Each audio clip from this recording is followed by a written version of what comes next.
हम क्या चाहते हैं इंसाफ, हम क्या चाहते हैं इंसाफ। जो भारतीय जनता पार्टी को वोट डालते थे वो वोट हम भारतीय जनता पार्टी को नहीं डालेंगे और किसी भी पार्टी को कोई भी वोट नहीं डालेगा अगर ये हथियार हमारे जो हैं वो जमा हुए और हमें नहीं मिले तो ये हम आने वाले इलेक्शन में किसी भी पार्टी को वोट नहीं करेंगे। जब मिलिटेंसी थी तो उस दौर में हमारे बुजुर्गों ने जो हथियार पकड़े थे भारतीय जनता पार्टी ने ये हथियार हमें दिलाए थे और आज ये हथियार जो हैं हमसे छीने जा रहे हैं। मतलब हमें हरासमेंट किया जा रहा है कि ये हथियार जो है जिसके किसी के नाम नहीं हुए हैं, जिसकी डेथ हुई है या डिसएंगेज हुआ है, वो हथियार जो है थाने में जमा कीजिए।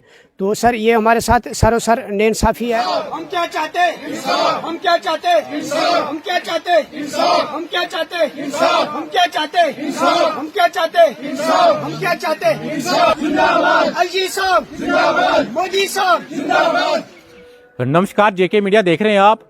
इस वक्त हम सिउआ में मौजूद हैं और मेरे साथ जो आपको दिख रहे होंगे वीडीजी जो मेंबर हैं, ये वो लोग हैं जिन्होंने 90 के दौर में जो आतंकवादियों के साथ जो मुकाबला किया है। काफ़ी सारे जो इनमें से लोग थे वो मर गए हैं उस समय जो आतंकवादियों ने इनके ऊपर हमला किया, उस समय जो वो देश के लिए जो शहीद हुए हैं। लेकिन किस प्रकार से आज इन लोगों को जो मुसीबत आ रही है, यानी पहले जो प्रोसेस हुआ करता था, घर के अंदर कोई रिटायर होते थे, यानी 60 साल के बाद जो बुजुर्ग हो जाते थे उनके घर में उनके या भाई को राइफल जो चेंज की जाती थी या उनके जो लड़के घर में होते थे उनको जो चेंज की जाती थी। लेकिन इनके मुताबिक कहीं ना कहीं जो डिस्ट्रिक्ट एडमिनिस्ट्रेशन डोडा की ओर से हमें जो हरास किया जा रहा है, तकरीबन 2-3 सालों से वहाँ पर हमारी फाइलें जो पेंडिंग है, हमारी कोई सुनाई नहीं है। क्या इनका कहना है, इन्हीं से हम बात करेंगे। क्या आपका कहना है? आप डोडा एसएसपी के पास चले गए थे, जिस प्रकार से पहले जो पूरा प्रोसेस हुआ करता था 60 के बाद घर में ही राइफल को जो रखा जाता था, क्योंकि उस समय आपने लड़ा है जब मिलिटेंसी पीक पर थी, तो अब किस प्रकार का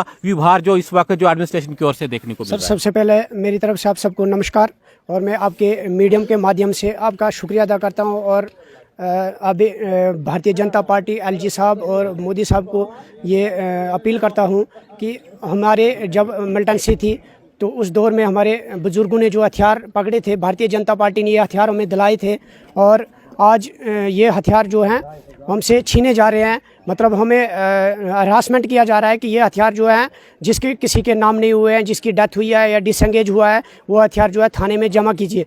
तो सर ये हमारे साथ सरोसर नाइंसाफी है, क्योंकि उस मिलिटेंसी के दौरान जो हथियार दिए गए थे भारतीय जनता पार्टी ने हथियार दिलाए थे और आज ये हथियार जो है हमारे से जमा किए जा रहे हैं और हमारी 2 सालों से फाइलें जो हैं एसपी आपस डोडा में पेंडिंग है। मैं अपनी बात करता हूँ, मेरी फ़ाइल 4 मार्च 2023 से अठाठी से वेरिफिकेशन हुई थी और 6 जून को एसपी आपस डोडा में पहुंची हुई थी। तो वो फाइलें अभी पेंडिंग है। वैसे ही तो यहाँ पे काफ़ी सारी जो एप्लीकेशनें लोगों ने दी हुई थी वो भी पेंडिंग है और आज बताया जाता है कि नहीं जी ये हथियार जो है आपके पास इलीगल है, क्योंकि ये गवर्नमेंट का हथियार है और ये किसी के नाम नहीं है, तो आप ये हथियार जो है जमा करा लीजिए। तो मैं भारतीय जनता पार्टी से एक बार अपील करता हूं कि ये जो हथियार है हमारे ये हमें ही मिलने चाहिए। और पहले एक बनाया गया था कानून की 60 साल के बाद ये रिटायरमेंट करके उनके घर में ही ये हथियार जो हैं वो दिलाए जाएंगे और देते भी थे। काफ़ी लोगों को जो है 60 साल के बाद रिटायरमेंट दी गई थी और उनको जो वो हथियार थे वो उनके घर में ही दिए गए थे। और मैं भारतीय जनता पार्टी का शुक्रिया अदा करता हूं कि उनने पहले हमारा काफ़ी साथ दिया। जैसे मिलिटेंसी के दौरान में ये हथियार हमें मिले थे, हमारे काफ़ी वीडीसी के लोग जो हैं वो देश के लिए कुर्बान हुए थे। तो काफ़ी ज़्यादा मतलब इसमें जो मिलिटेंसी के दौरान हमारे लोगों ने अपनी जानें गंवाई थी वीडीसी वालों ने। तो आज वीडीसी काट के ये वीडीजी जो बनी है, तो इसमें ये जो हथियार हैं वो जमा कर रहे हैं। वो हथियार जमा नहीं होनी चाहिए, वो हथियार जिसके घर में था उनको ही मिलना चाहिए।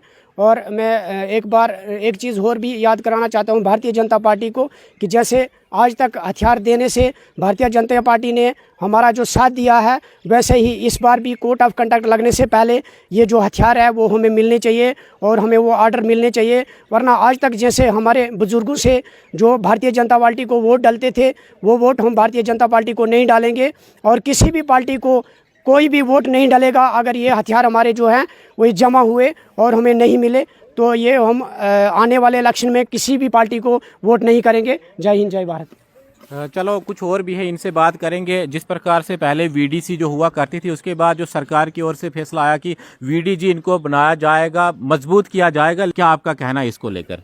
नमस्कार सर, तो मैं आपके माध्यम से ये बताना चाहूँगा कि ये 19 में ये जो हथियार पकड़े थे तो उस वक़्त काफ़ी मिलिटेंसी थी, तो उस वक़्त इन्होंने ये हथियार पकड़े थे। और अभी जो डिसंगेज होता था तो उसके नाम पे दूसरे को लगाते थे। तो उनके घर में जो ये नौजवान लड़के हैं तो उनकी जो फाइलें हैं वो दबाई गई हैं, अभी तक उन पे कोई नज़र नहीं अंदाज नहीं कर रहा है। तो मेरी ये गुजारिश है भारतीय जनता पार्टी से, हम ये आपके माध्यम से ये मैसेज पहुंचाना चाहते हैं कि इनके जो ये फाइल्स हैं वो उन पे नज़र रखें और वो उनका जो हक़ है वो उनको दें, क्योंकि अगर ये हथियार क्लोज़ होंगे नहीं मिलेंगे तो अगर कल को इनको कुछ हो गया तो उसकी रिस्पॉन्सिबिलिटी कौन लेगा। तो मैं आपके माध्यम से यही बताना चाहूँगा कि इनके जल्द से जल्द जितनी जल्दी हो जाए तो इनके ये फाइल्स निकाली जाएं और उनको वो अपना हक़ जो है वो हथियार मिल जाए। तो इससे ज़्यादा तो इस वक्त पूरे इलाके के लोग जो स्यौआ में जो वीडीजी के मेंबर हैं जमा हैं, इनके मुताबिक जो तकरीबन 2.5-3 सालों से हमारी फाइलें जो एसएसपी ऑफिस डोडा में पेंडिंग हैं लेकिन उनको नहीं निकाला जा रहा है। ये नहीं कहीं ना कहीं पहले जो एक प्रोसेस हुआ करता था 60 के बाद जो राइफलें घर के अंदर ही ट्रांसफ़र की जाती थी, लेकिन इनका कहना है कि हमें कहीं ना कहीं जो एडमिनिस्ट्रेशन की ओर से जो हमारे साथ भेदभाव किया जा रहा है। और इनका साफ कहना है कि अगर इस बार हमारा ये काम नहीं हुआ, जिस प्रकार से जो 2.5 साल से हमको अभी तक जो सरकार की ओर से या एडमिनिस्ट्रेशन की ओर से जो आश्वासन दिए जा रहे हैं, अगर कोड ऑफ कंडक्ट लगने से पहले हमारा ये काम नहीं हुआ तो हम किसी भी पार्टी को वोट नहीं करेंगे और हमारा जो वोट है वो किसी को नहीं जाएगा। आप देखते रहिए जेके मीडिया। धन्यवाद। हम क्या चाहते हैं? इंसाफ। हम क्या चाहते हैं? इंसाफ। हम क्या चाहते हैं? इंसाफ। मोदी साहब जिंदाबाद। मोदी साहब जिंदाबाद। एलजी साहब जिंदाबाद।